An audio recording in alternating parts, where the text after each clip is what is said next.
Hello class. आज हम start करने वाले हैं हमारा प्रैक्टिस सेट 5.3। लास्ट लेक्चर में हमने 5.1 और 5.2 कंप्लीट किया था। जिसने नहीं देखा है वो जाके एक बार देख ले। ठीक है, चलो। तो 5.3 जो है बहुत ही सिंपल है, जैसा आपका 5.1 था, 5.2 था, उसी तरीके से थोड़ी बहुत चीज़ें इसमें ऐड एक्स्ट्रा है। तो वो जो एक्स्ट्रा चीज़ें हैं वो कैसे करनी है सॉल्व या कैसे लिखना है, वो आज आपको इसी में आपको समझ में आ जाएगा। ओके, चलिए। तो सबसे पहले आपको क्या दिया है, right a sample space S and number of sample space S, number of sample space point, उसको हम लोग लिखते हैं ऐसे। देखो, पिछले लेक्चर में भी हम लोग ने लिखा था ना कि s इज इक्वल टू, फिर हम लोग ब्रैकेट में लिख रहे थे और फिर नीचे लिखते थे एन एस। तो इसको हम लोग क्या कहते हैं, सैंपल पॉइंट्स, और इसे हम क्या कहते हैं, सैंपल स्पेस। ये तो हमें पता है। Also write the event A B C in the set form and write point n A n B और एन सी। ठीक है, जो आप एन और एस लिख रहे थे, अब जैसा ये इवेंट ए है तो इवेंट ए के लिए हम लोग एस नहीं लिखेंगे, एस के प्लेस पे हम लोग क्या लिखेंगे, ए लिखेंगे। बस ये छोटा सा चेंज है। शुरू करें, चलो। तो पहला जो है वो बोला है आपको, one die die is rolled. एक डाई को आपने रोल किया तो उसमें क्या क्या आ सकता है, 1 से लेकर 6 तक के नंबर आएंगे उसमें।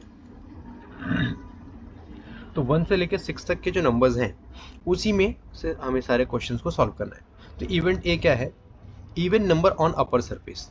तो जब आप जो डाइज है उसको डाई को जब आप रोल करोगे तो इवन नंबर आना चाहिए। इवन नंबर मतलब आपका 2, 4 और 6, 8, 10, ये आपका इवन नंबर है। तो अब इवन नंबर आपके पास डाइस में तो 6 तक ही है, तो हम लोग ये 3 नंबर हमारे को मिल जाएंगे रोल में, डाइस में जब रोल आप करोगे तो 2, 4 और 6। तो अब उसको लिखेंगे कैसे हम, देखो उसको हम पहले तो आपको ये सैंपल स्पेस लिखना है 1 से लेके 6 तक, और उसके बाद आपका इवेंट में जो आएगा ये, इसको आपको ऐसे लिखना है।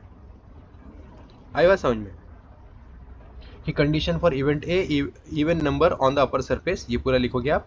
Next, A is equal to 2, 4, 6 और n A is equal to 3। Clear, चलो। अब हम लोग लिखेंगे इवेंट बी। इवेंट बी में क्या बोला है, odd number on the upper surface. अब ऑड नंबर क्या होता है, 1, 3 और 5। डाई के हिसाब से, ये जो हमारा लूडो का जो डाई है इसके हिसाब से तो आपके पास सिर्फ यही नंबर है जो ऑड नंबर है, और वो ऊपर आएंगे, अपर सरफेस पे आएंगे। तो ये हमारे पास सिर्फ 3 ही नंबर है, तो इसको हम लोग ऐसे लिखेंगे कि condition for event B, odd number on the upper surface, B is equal to 1, 3, 5 और n B is equal to 3। Next, event C, prime number on upper surface. अब प्राइम नंबर क्या होता है आप सबको पता है, वो नंबर जो सिर्फ अपने ही टेबल में आए। तो 2, 3, 5, 7, 9, ये ऐसे जो है ये सारे हमारे क्या है, प्राइम नंबर है। तो अब प्राइम नंबर को हमें लिखना है, तो कैसे लिखोगे आप, condition for event C, prime number on the upper surface 2, 3, 5 यही है, क्योंकि देखो 2 अपने टेबल में आता है खुद, किसी और के टेबल में नहीं आता है। 3 अपने ही टेबल में आता है और किसी के टेबल में नहीं आता है। 4 देखो 2 के टेबल में आता है तो हम लोग 4 नहीं लिख सकते। 5 अपने ही टेबल में आता है। 6 जो है वो 3 के टेबल में भी आता है और 2 के टेबल में भी आता है, तो हम लोग 6 को नहीं ले सकते। तो यही 3 नंबर जो है हमारे आएंगे।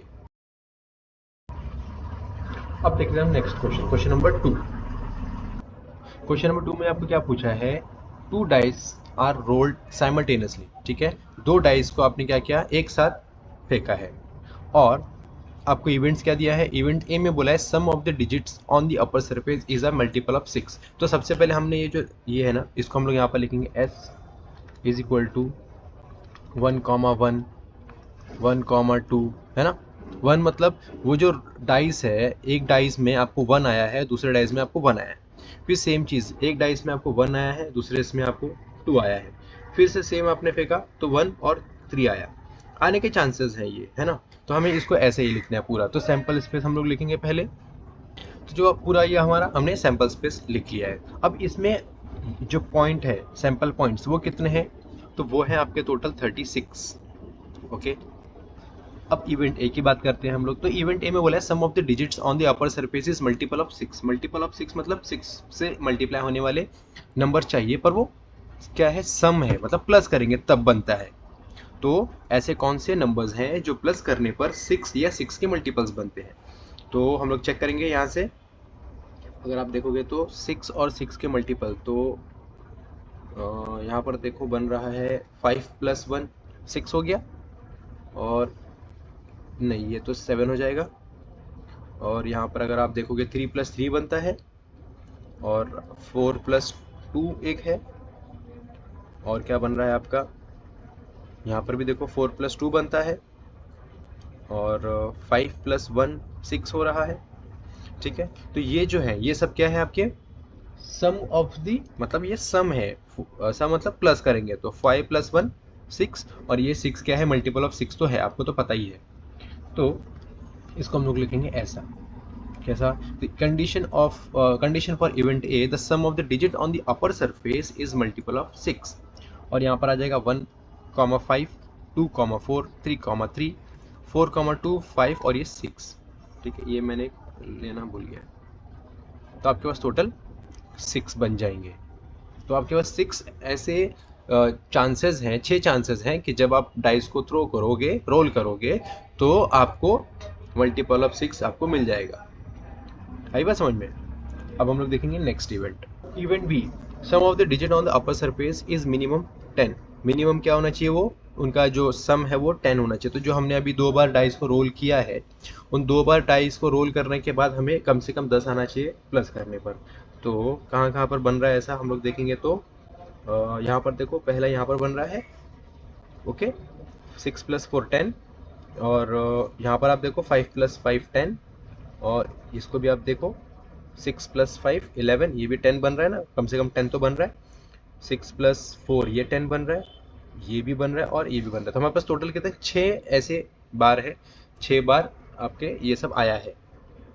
तो जो आपका सैंपल पॉइंट्स बनेगा वो कितना हो जाएगा, 6, और ये हमारे पास नंबर आ जाएगा ये सारे।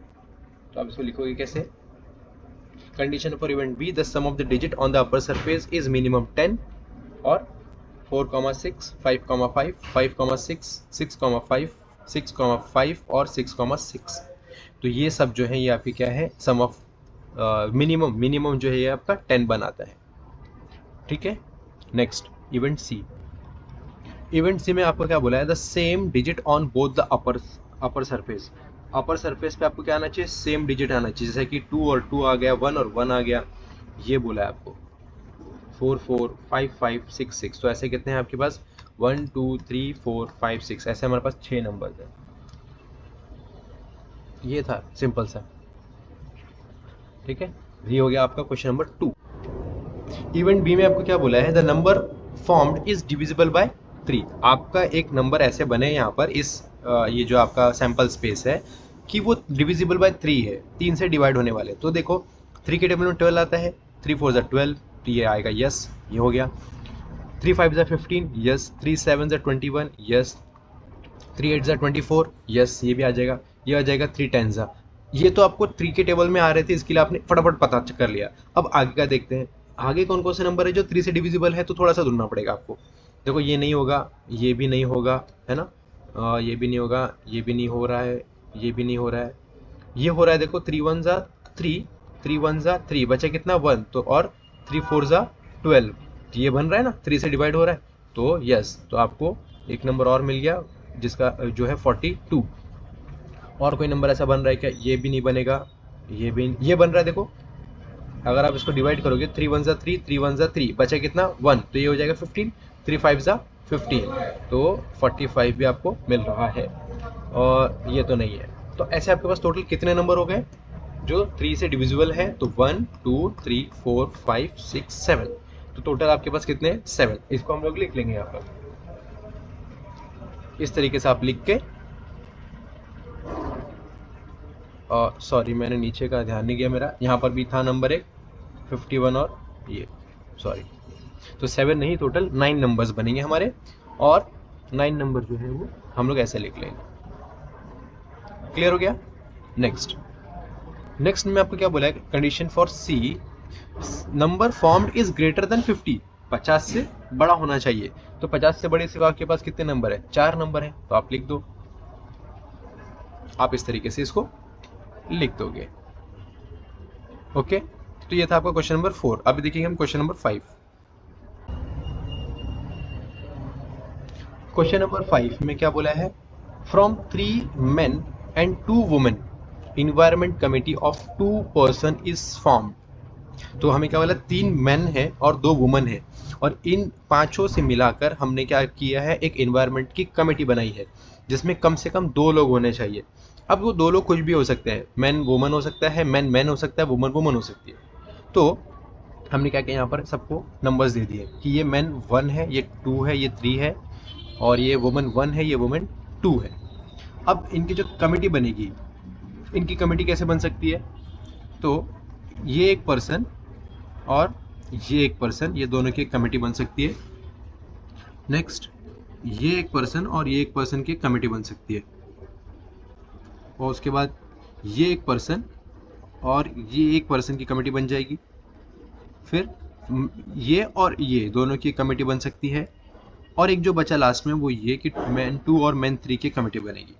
तो ऐसे करके हमें सारी कमिटीज पहले बनानी पड़ेगी, जिसको हम लोग क्या बोलते हैं, सैंपल स्पेस। तो सैंपल स्पेस हमने यहाँ लिख दिया कि मैन 1 की मैन 2 के साथ बनेगी, फिर मैन 1 और मैन 3 की बन जाएगी, फिर मैन 2 और मैन 3 की बनेगी।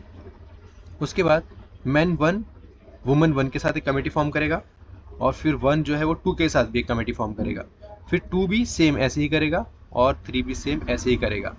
तो हमारे पास टोटल ऐसी 10 कमिटीज बनेंगी। आई बात समझ में।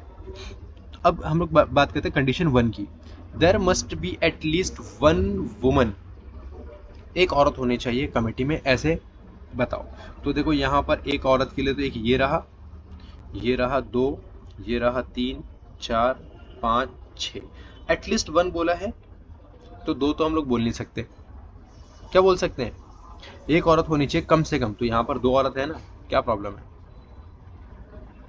कम से कम एक बोला था, तो एक से तो ज़्यादा ही है ना। तो ये आपके पास कितने बन गए, 1 2 3 4 5 6 7, तो टोटल आपके पास 7 आ गए। आप इसको कैसे लिखोगे, ऐसा। एटलीस्ट 1 बोला तो ये मत छोड़ देना कि 1 बोला था तो यहाँ पर तो 2 वुमेन्स हैं, अरे कम से कम एक बोला है तो एक तो है ना, बस। अब अगला मेल है कि फीमेल है उससे क्या लेना देना, हमें बताया कि बस कम से कम एक वुमन होनी चाहिए, तो एक वुमन है वहां पर, हो गया काम। ठीक, ये था इवेंट आपका ए। अब हम देखेंगे इवेंट बी। इवेंट बी के लिए आपको क्या बोला है, condition for event B, 1 man 1 woman committee to be form. मतलब वहां पर 2 मैन नहीं होने चाहिए, 2 वुमन नहीं होनी चाहिए। सेकंड कंडीशन आपकी ये कह रही है। तो 2 मैन और 2 वुमन नहीं होनी चाहिए, तो वो बनेगा, देखो ये एक, ये आ गया दूसरा, ये आ गया तीसरा, ये चौथा, ये पांचवा, और ये छठा। तो ऐसे आपके पास सिर्फ 6 बन रहे हैं। ठीक, तो आप लिख दो यहाँ पर कंडीशन फॉर बी तो 6। अब नेक्स्ट कंडीशन फॉर सी क्या बोला है, there should not be a woman member, एक भी वुमन मेंबर नहीं होनी चाहिए। तो अगर एक भी वुमन मेंबर नहीं चाहिए आपको, तो देखो ये सिर्फ मेंस की कमेटी बनी है, और हाँ बस, क्योंकि सब जगह वुमन इन्वॉल्व है यहाँ पर। अगर आप देखोगे आगे तो हमारे पास सिर्फ ऐसी 3 कमेटी बनेगी, सिर्फ 3, जहाँ पर एक भी वुमन इन्वॉल्व नहीं है। तो आप ऐसा इसको लिख दो। चलिए अभी देखेंगे next question. Question number 6, 1 coin and 1 die are thrown simultaneously. तो देखो यहाँ पर एक कॉइन और एक डाइस आपने क्या किया, थ्रो किया है। तो क्या क्या पॉसिबिलिटीज है कि हेड के साथ में ये सारे नंबर एक एक बार आए, टेल के साथ में ये सारे नंबर एक एक बार आए। मतलब हेड के साथ में 1 आ जाएगा, हेड के साथ में 2 आएगा, फिर हेड के साथ में 3 आएगा, फिर 4 5 और ये 6, ऐसे 6 बार होगा। टेल के साथ में 1 आएगा, 2 3 4 5 और ये 6। तो आपके पास 6 बनेगा। मतलब टोटल आपके पास कितने बन रहेगा, सैंपल पॉइंट्स 12। तो आप इसको लिखोगे कैसे, आप इसको ऐसे लिख दो, सिंपल। नेक्स्ट इवेंट ए क्या कहता है, टू गेट हेड, ठीक है, एंड ऑड नंबर। हेड भी चाहिए आपको और ऑड नंबर भी चाहिए। तो ऐसे क्या बनेगा, हेड में जाएंगे हम लोग और ऑड नंबर चेक करेंगे। ऑड नंबर मतलब 135, तो ये देखो यहाँ पर एक आया, यहाँ पर आया और यहाँ पर आया, तो आपके पास सिर्फ ऐसे 3 बार आया है कि जहाँ पर हेड भी है और ऑड नंबर भी है। तो आप इसको कैसे लिखोगे, ऐसा, condition for event A to get head and odd number, तो एच हेड के साथ में 1, हेड के साथ में 3, हेड के साथ में 5, और आप यहाँ पर नीचे सैंपल पॉइंट लिख दो। Next, condition for event B to get a head और टेल एंड, या तो आप हेड लेके आओ या तो आप टेल लेके आओ और साथ में इवन नंबर भी लेके आओ। तो इवन नंबर मतलब आपके पास 2 4 6 2 4 6, तो हेड भी चलेगा, उनको टेल भी चलेगा, पर इवन नंबर चाहिए। तो ऐसे आपके पास सिर्फ 6 बार बने रहे, है ना। तो आप यहाँ पर लिख दो, सिंपल है। अब नेक्स्ट इवेंट देखते हैं। Condition for event C, number on the upper surface is greater than 7, 7 से बड़ा, and tail on the coin, tail होना चाहिए और 7 से बड़ा होना चाहिए, पर डाइस के अंदर तो नंबर 6 ही होता है। तो ऐसा तो एक भी नंबर नहीं है हमारे पास, डाइस के अंदर तो सबसे बड़ा नंबर ही 6 होता है, और आपको बोला है कि ग्रेटर देन 7, तो ये तो पॉसिबल ही नहीं है ना। तो आप इसको कैसे लिखोगे, ऐसे लिखोगे, condition for event C, the greater number on the upper surface of a dice is 6, सबसे बड़ा नंबर क्या है, 6 है। Event C is an impossible event, तो यहाँ पर आ जाएगा 0 0, क्योंकि है ही नहीं ना, हो ही नहीं सकता ये चीज। तो ये था आपका क्वेश्चन नंबर 6, और यहाँ पर हमने हमारा प्रैक्टिस सेट भी कंप्लीट कर लिया। चलिए, थैंक यू।